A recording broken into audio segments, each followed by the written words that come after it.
Hello friends, welcome back to our channel. So ఈరోజు నా స్టైల్లో వంకాయ అలాగే ఆలు కర్రీ అయితే మీతో షేర్ చేయబోతున్నాను. సో వీడియోని స్కిప్ చేయకుండా లాస్ట్ వరకు చూడండి. చాలా టేస్టీగా ఉంటుందండి. పులావ్లో అయినా కానీ, రైస్లో అయినా కానీ, చపాతీ రోటీలో ఎందులోకైనా చాలా టేస్టీగా ఉంటుంది.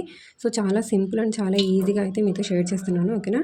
సో ఇక్కడ ముందుగా ఒక కడాయి పెట్టేసుకొని లేదా ఒక ప్యాన్ పెట్టేసుకొని అందులో ఆయిల్ వేసుకోవాలి.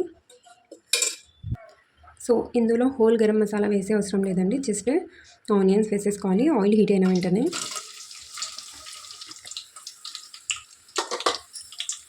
ఆనియన్స్ని ఒక 2 మినిట్స్ వరకు బాగా ఫ్రై చేసుకోవాలి. సో ఇక్కడ ఆయిల్ వచ్చేసి 3 టేబుల్ స్పూన్స్ వేసానండి నేను. సో ఇలా సగం ఆనియన్స్ ఫ్రై అయిన తర్వాత ఇందులో 1/2 టీ స్పూన్ పసుపు వేసుకోవాలి. వేసుకొని బాగా ఆనియన్స్ గోల్డెన్ బ్రౌన్ కలర్లో వచ్చేంత వరకు ఫ్రై చేసుకోవాలి. సో ఇలా బాగా ఫ్రై అయ్యాక ఇందులో 1 టేబుల్ స్పూన్ వరకు అల్లం వెల్లుల్లి పేస్ట్ వేసుకోవాలి. ఇందులో నేను కొత్తిమీర కూడా వేసుకొని గ్రైండ్ చేసుకున్నానండి, అందుకని గ్రీన్ కలర్లో ఉంది.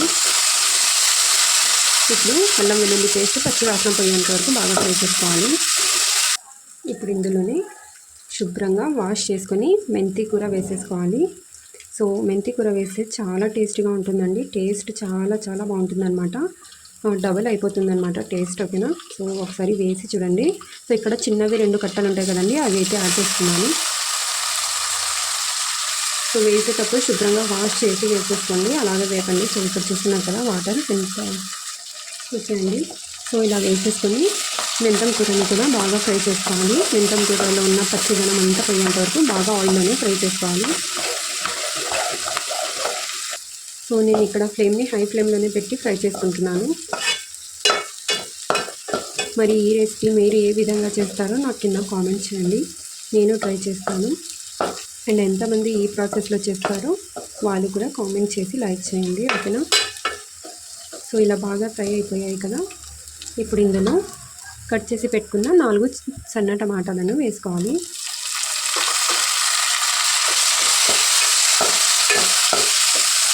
సో ఇప్పుడు టమాటాలు బాగా మెత్తగా మగ్గేంత వరకు కుక్ చేసుకోవాలి. ఇలా లిడ్ పెట్టేస్తే టమాటాలు తొందరగా మగ్గిపోతాయి. సో మధ్య మధ్యలో లిడ్ తీస్తూ మిక్స్ చేస్తూ ఉండాలి, లేదంటే మొత్తం మాడిపోతుంది అన్నమాట. సో ఆల్మోస్ట్ టమాటాలు అన్నీ మగ్గిపోయాయి కదా మెత్తగా. సో ఇలా కొద్దిగా మ్యాష్ చేస్తే మొత్తం సాఫ్ట్గా అయిపోతాయి. సో టమాటాల నుంచి ఆయిల్ రిలీజ్ అవుతుంది కదండి. ఇప్పుడు ఇందులో మనం కట్ చేసి పెట్టుకున్న వంకాయలు అలాగే ఆలుగడ్డలను కూడా యాడ్ చేసుకోవాలి. సో నేను 2 ఈ సైజులో కట్ చేసుకున్నాను. ఐ హోప్ మీకు కనిపిస్తుంది అనుకుంటా.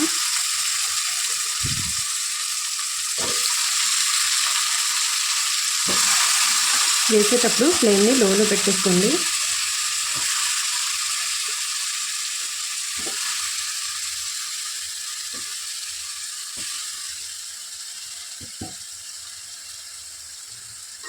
ఇప్పుడు ముందుగా ఒకసారి బాగా మిక్స్ చేసుకోవాలి.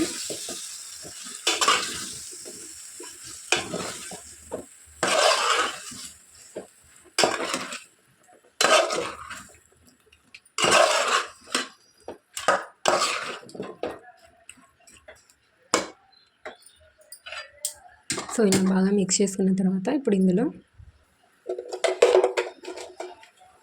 రుచికి సరిపడినంత కారం పొడి వేసుకోవాలి. ఇక్కడ నేనైతే 1.5 టీ స్పూన్ వేస్తున్నాను ఫుల్గా. అలాగే కారం పొడి సో 1 టీ స్పూన్ వేస్తున్నానండి.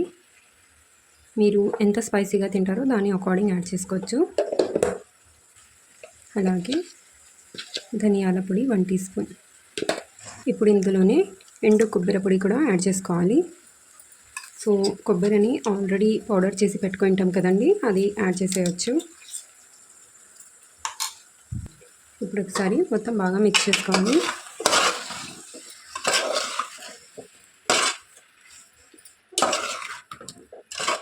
పులావ్లో అయినా, రోటీలో అయినా, రైస్లో అయినా, కిచిడీలో అయినా చాలా చాలా టేస్టీగా ఉంటుందండి. చాలా మంచి కాంబినేషన్ అనమాట. సో ఒకసారి డెఫినెట్గా ట్రై చేసి నాకు వచ్చి ఎలా ఉంది అనేది కింద కామెంట్ చేయండి.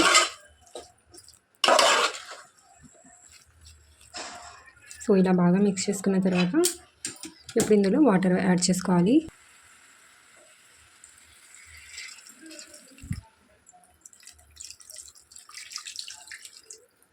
సో వాటర్ మీకు కర్రీ ఎంత కావాలో దాని అకార్డింగ్ కూడా యాడ్ చేసుకోవచ్చు.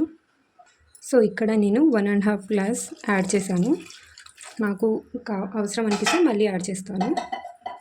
సో ఇప్పుడు ఒకసారి బాగా మిక్స్ చేసుకొని టేస్ట్ చూసుకోండి. ఉప్పు తక్కువ అనిపిస్తే యాడ్ చేసుకోవచ్చు.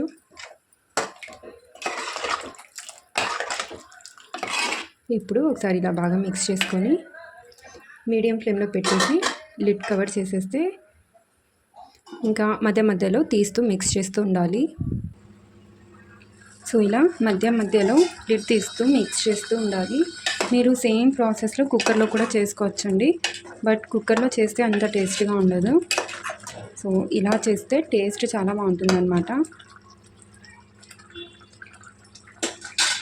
ఇవి ఆలుగడ్డలు అలాగే వంకాయ బాగా ఉడికేంత వరకు మనం కుక్ చేసుకోవాలి. సో ఇక్కడ చూడండి, గ్రేవీ థిక్గా అవుతుంది కదా. సో మీకు గ్రేవీ కన్సిస్టెన్సీ ఏ విధంగా కావాలో అలా పెట్టుకోవచ్చు అనమాట. ఈ కన్సిస్టెన్సీ సరిపోతుందంటే ఇప్పుడు గ్యాస్ ఆఫ్ చేసేసుకోవచ్చు. బట్ నేను ఇంకా కొంచెం థిక్గా చేస్తున్నాను. సో ఇక్కడ కొద్దిగా సౌండ్స్ వస్తున్నాయండి, అడ్జస్ట్ చేసుకోండి, ఓకేనా. కన్స్ట్రక్షన్ జరుగుతుందన్నమాట ఇక్కడ, అందుకని చాలా సౌండ్ అయితే వస్తుంది.